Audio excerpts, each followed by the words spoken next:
I'm Jamie Welch. So we're here to talk to you today about how you can incorporate competitive intelligence into your proposal development process. This isn't going forward. Click on the screen. There we go. All right, so first and foremost, what is competitive intelligence? Competitive intelligence is the ethical collection and analysis of information to inform strategic decision making. And so really the end goal is to provide stakeholders with something that they can go and take and use to implement their needs. So for a proposal, competitive intelligence really serves as background research on sponsors, programs, ASU assets, assets of peer institutions, and all of that is in service of creating a more successful and competitive proposal. So today we'll be talking about landscape analysis. And when we say landscape analysis, what we mean is conducting that background research on the program and on the sponsor so that when you begin writing, you can think about the sponsor's needs. And so, as you all know, the funding environment, it's incredibly competitive. And what we found is that if you understand what the sponsor has awarded in the past, what their needs are for the future, that can make your proposal much more competitive. And so we'll cover how to do this today using a couple of different resources. So we'll go through how you can use program pages, award databases, press releases and media pages, the strategic plans and budgets put out by agencies, and how you can interact with a program manager. All right, so we'll start off with program pages. Before I get started with that, this presentation is focused on federal because that's where the bulk of ASU's research expenditures come from. And that's the most common funding source. 6 agencies or departments account for about 60% of originated research dollars at ASU, and that's NSF, National Science Foundation, NIH, National Institutes for Health, NASA, which is NASA, Department of Defense, Department of Energy, and Department of Education. So those 6 departments, agencies, 60% of our dollars originated from them. So. And the great thing about federal sponsors, as many of you know, is that there is a wealth of information available. The challenge is making use of it. And most of those agencies, particularly NIH, NSF, have program pages, Department of Energy, Office of Science, different parts of Department of Education. They have program pages which collect a lot of information. It's more information than is just in the funding announcement. So NSF is very transparent in this regard. So we're using this as an example, where on a program page, and we're gonna go through on how to get to these a little later, but the types of information you'll find on program pages, a well-developed program page includes news, a listing of the program managers involved in that program, a synopsis of the program to make sure if it's applicable to you, to give you some guidance in that regard. NSF will also have webinars. Sometimes they'll be older, but they still give you that background, what Rachel was talking about, doing that background knowledge before you talk to a program manager. Those webinars often mimic what's in a funding announcement, but it is an important resource so that you go in informed so that you can have productive conversations with the program manager. And NIH or NSF also lists awards. They do maps of what states have received the most awards. You can also get a listing download of awards, which I'll talk about. And then we're going to stop a couple times. So that was going through the program pages really quick. We're going to do kind of a demo of how you get to the program pages in a couple different ways at the end. But if anybody has any quick questions right now, we can take those now. Otherwise, I can move on to our next topic. If you're online as well, Faye is monitoring the question chat and has offered to relay any questions. So as we talked about the importance of past awards. This gives you a lot of additional information, who they funded, what they funded. These past awards databases will have abstracts of proposals, how much. It gives you a funding range, and a funding announcement may give a range. By seeing what they've done in past awards, you can see what that is in real life and what they've actually done. And sometimes it matters where, because geographic diversity in terms of funding can sometimes matter. This may be a bigger factor in larger awards where there's no center that's in the mountain area. It's all coastal or whatnot. So that can become that may influence proposal writing or your chances of success if you're able to link that geography with what you're proposing. Not all the agencies have a well-developed award database to find this information. NSF does, NIH does, Department of Energy, Office of Science does, NASA doesn't really, DoD does not, although DARPA is very open about what their programs are, not so much on awards. And with the awards database, you can enter funding announcement numbers, you can do a date range, you can limit it by different department, and that way you are focusing on the awards that are the award history that is applicable to what your goal is.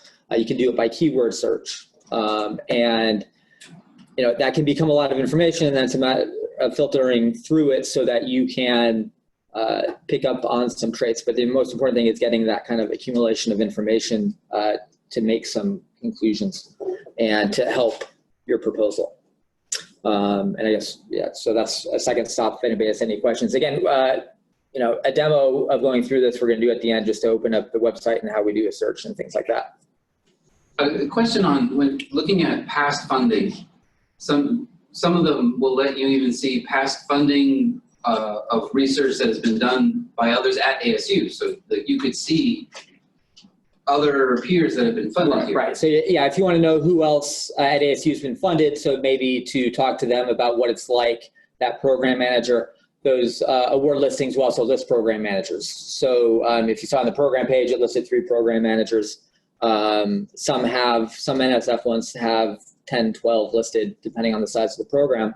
If you see what they're funding, you can target the program manager that's most applicable to you. I was wondering, so you recommend reaching out to other ASU folks who have been funded either by that same program or by that same? Absolutely. I'm going to walk through a demo where I talk about exactly that. But yes, if you see a professor here at ASU has been funded, it's worth reaching out to them and just asking what their experience was like. Any other questions right now?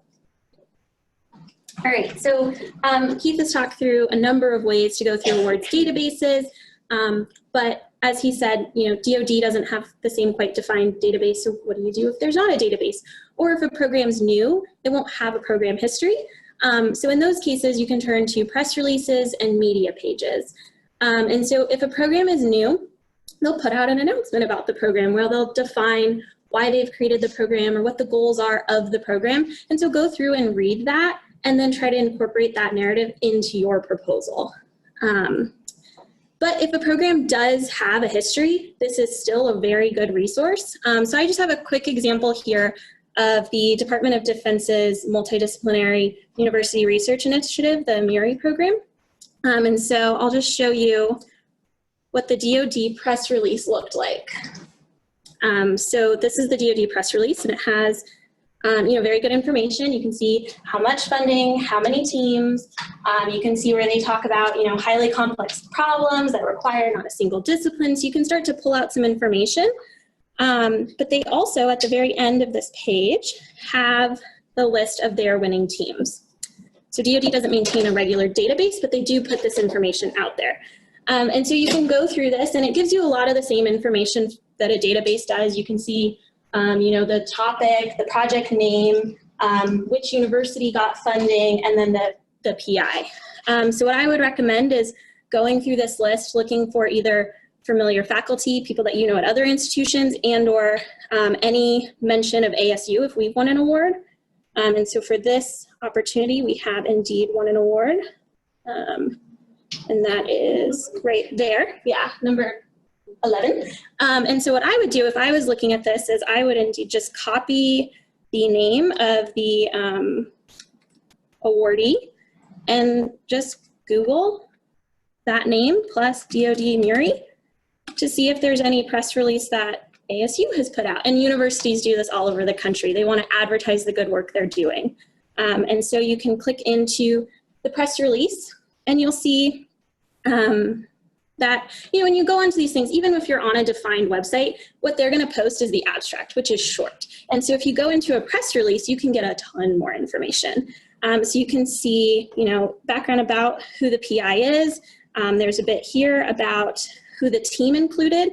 That's particularly helpful. If you are forming a team, you can look and see what kind of team should I form? What has been the team formation that's been successful? You can also, again, see the dollar amount right there. That gives you an idea of how much you might realistically expect if there's a range. And then lastly, you can see, kind of their aim as a team. So that gives you a lot more information than a regular database might, and can be a really good resource. Great. Another source to track is the sponsor strategic plans. So these come out every about 4 years or so you don't have to track this constantly, but it's something that you want to be familiar with. And so each agency will put these out and they will outline their strategic objectives, their research priorities for the coming years. And so I just have a zoom in of what NSF's table of contents is for their strategic plan, just so you can see it outlines their mission, their vision, their core strategies, their agency priority goals. And so when you're writing your proposal, if you have a broad understanding of what the agency wants to do, you can incorporate that and show them that you understand their needs and can help them achieve their goals. And again, Rachel has mentioned a lot about the sponsor budget, but this is just kind of a breakdown. You can see the budget request to Congress for FY 2020. You can see the history of them. It's a great resource. So to find this, honestly, just Google National Science Foundation plus budget, and it'll be the first, return. But you can see the breakdown. I just pulled the NSF's 10 big ideas, and so you can see how they plan to fund those or how they would like to fund those in 2020, because it is the request. Are there any questions on press releases, strategic plans, anything? We're good. All right. The last main topic we're going is program managers, which Rachel discussed a lot, and so we've covered this a lot. The one point is that they do list program managers. So even something like Department of Homeland Security, you can find who the program managers are and to track, who you should be talking to. It's just kind of to encapsulate the point. How many people have contacted a program manager? Show of hands. Okay. How many people have never contacted a program manager? Okay, and then how many people have contacted program manager and found it helpful? That looks a lot like the first group. I think we've gotten feedback of faculty being reticent to contact program managers. An analogy might be program manager is the professor and the faculty member is the grad student. So a grad student should not avoid their professor. And there's a wealth of information. There is great value in that relationship, and that is something that needs to be established and developed over years. And it can be a key factor of long-term success with an agency. And so I just want to highlight some of the resources. This PowerPoint will be sent out, and so we've added a couple of links here. The first link is to funding.asu.edu, which is the one-stop shop for research development. Earlier it was mentioned the TRIPS program. This is where you can find that program, along with information about limited submissions, developing a proposal. So we have proposal managers, we have graphics support, our team competitive intelligence. So this is where kind of all of that information lives, along with our events and networking. So as was mentioned, this is the first of a series. And so if you want to continue to attend, which we hope you do, this is where you can find those resources. We've also linked the awards databases for a couple of different agencies, just to make that easier for you all, as well as the NIH Federal Reporter. And so what we want to do, we've talked through how we would do this, but we figured it would be worth showing you. So Keith is going to demo NSF, and I will demo NIH. So this is more of the NSF one is about getting into the program pages. So there's different ways you become aware of program pages. One is obviously you see a funding announcement and you see the program name. You want to collect more information about it. So that'd be a Google search for the program name to lead you to the page. The other option, which can be more forward-looking, because if you're getting a funding announcement, that means it's been out. That means you have 4 weeks, 6 weeks to get a proposal together. The other way is to go into, say, NSF and look at their research areas. And let's say you are a social scientist, so you want to see what their programs are. And maybe you're in the social and economic sciences. There's broader groups to get a whole picture of what all their programs are. But if you have a targeted focus, you can look at it and then you go to the programs. And this will display all programs associated with that division of NSF. I will concede that NSF is kind of low-hanging fruit because they are the most transparent and just have the information. They're in the business of making grants to universities. That's so, other agencies may not be as simple, but the techniques, that you do to get information on a program, develop where it's easiest and then transfer that to something where it's requires a little more digging. So then you just see a whole list of programs. And, when you click on one that you may be interested in, say Smart and Connected Communities, you go in and It's loading, it's just a little slow.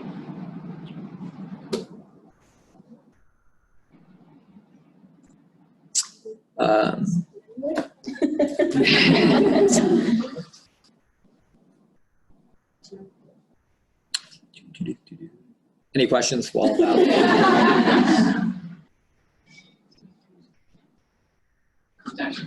we go.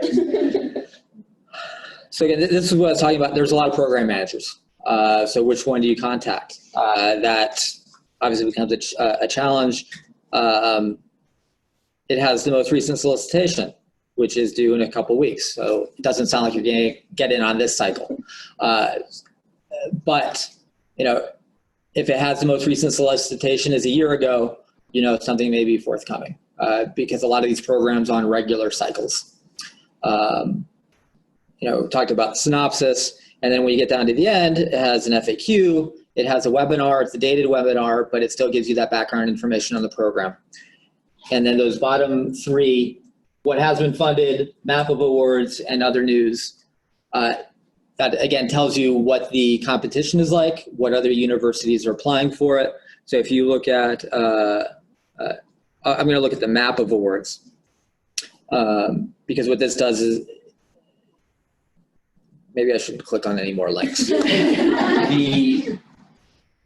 Arizona actually does very well in this program between ASU and U of A. I think we're in the top 10 for a number of awards. So we're outsized in terms of what you'd expect from population, perhaps. And so you can kind of see the geographic dispersion. Obviously, the bigger states have more. So we have that 31 that Arizona has. Okay, maybe it's not quite in the top 10. I think, but still close. And the other option is the what has been funded. And this will pull the program code to display all the awards that have been made. I don't think there's a date range on it. So it's anything that's in the existence of the program. So you can also download to Excel to have a file. That's my preference. There is a table format here to kind of scroll through information if you don't want to download it or just to get a sense of something. And just extracting this information, you can filter it and get a sense of, again, what's been funded, what universities maybe are competitors in that space, particularly if it's a niche area, who else at ASU has been awarded a grant through the program.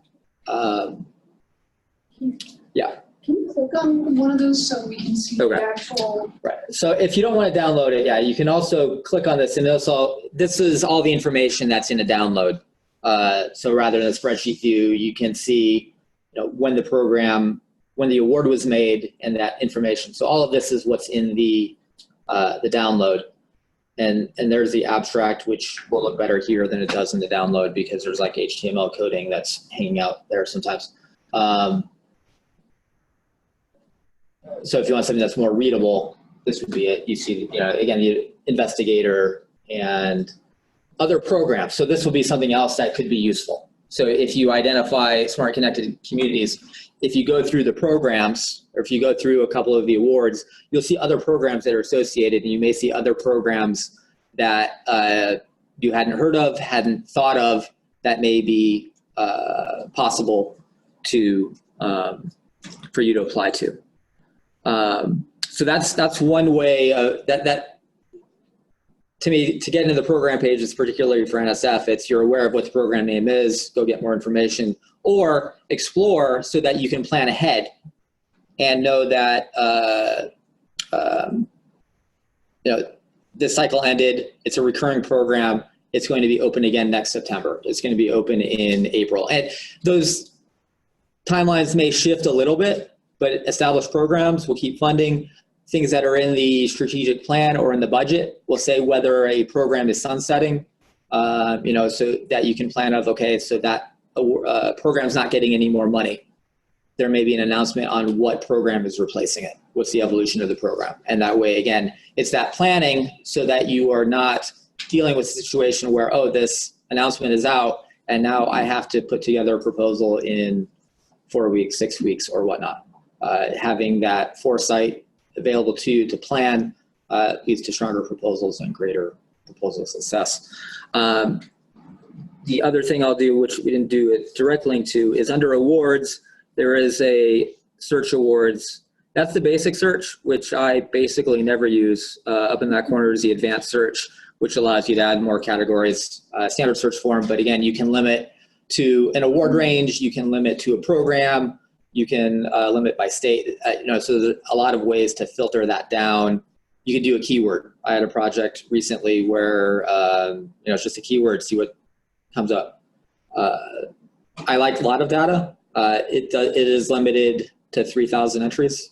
If that's more than you even want, I'm like, well, I wish it would be like 5,000 so I can get everything together, because that's what our group does.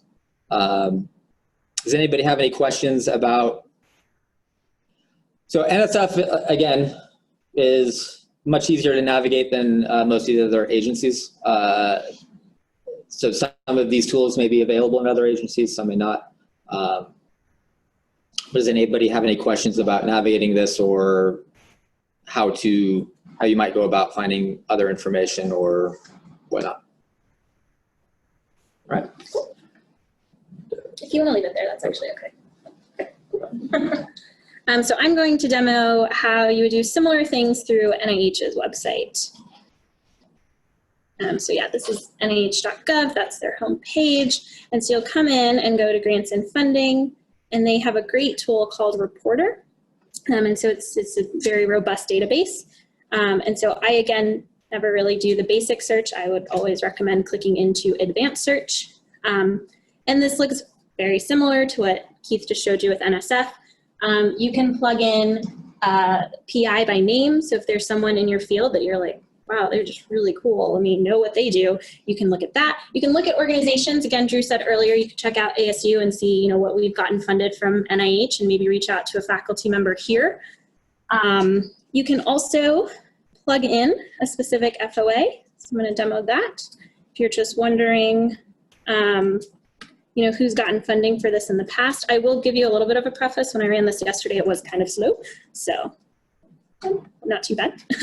And so you can go through and see who has won an award for this area. You can see ASU has won an award.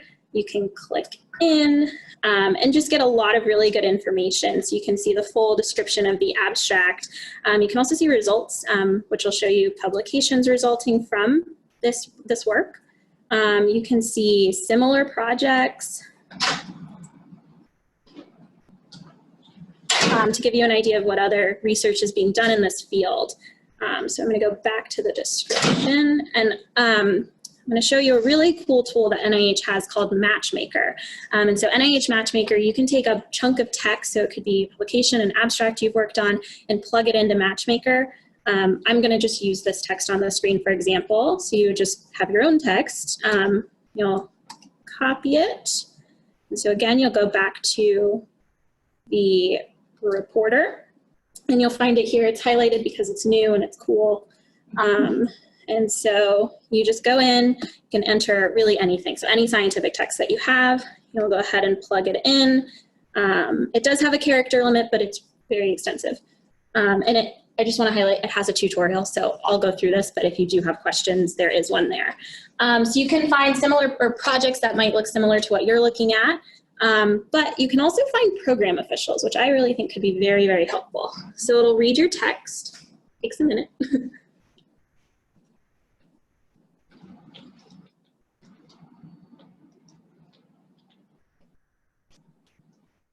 Question while we're waiting. So is this what CSR uses to assign your proposal to a specific institute or center?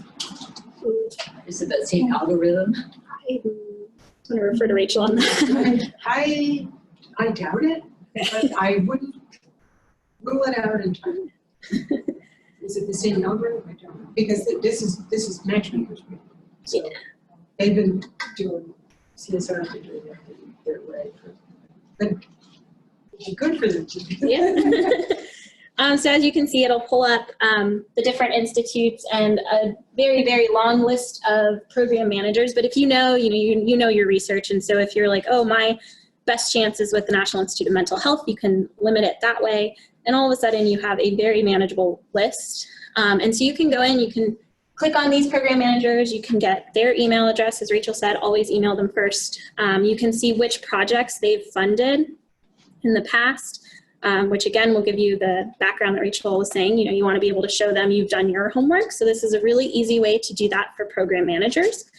And the other cool tool with Reporters Matchmaker is the similar projects. And so again, you go into Matchmaker, you enter your text, and you can scroll down to find similar projects.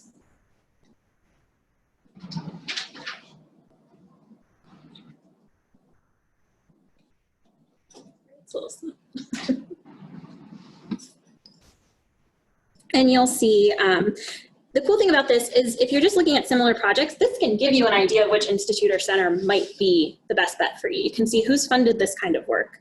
You can see the size of grants that's getting funded, and then the study section as well. And then again, you can go through and you have, this wealth of knowledge about which organizations have gotten funding, which institute funded them, the dollar amount. You can click in and read the abstract. So this is kind of how I would recommend using the NIH website.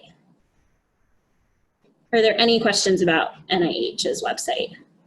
The cool thing about NIH is they have a ton of tutorials. So if you do have any questions, it's readily available. Our office also has an NIH reporter guide. So when the slides come out, we are happy to send that around.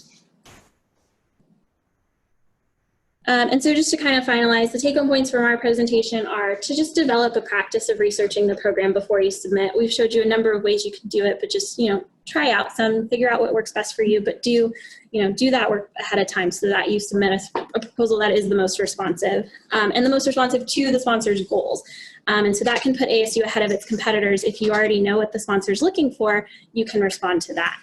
And then again, there are many resources available. Look around the room, make the most of them, and go chat with everyone. If you do have any questions, again, funding.asu.edu. Our office is located right over here, and you can always email us at researchdevelopment@asu.edu. That's all we got. Or any other questions? Yeah, are there any other questions?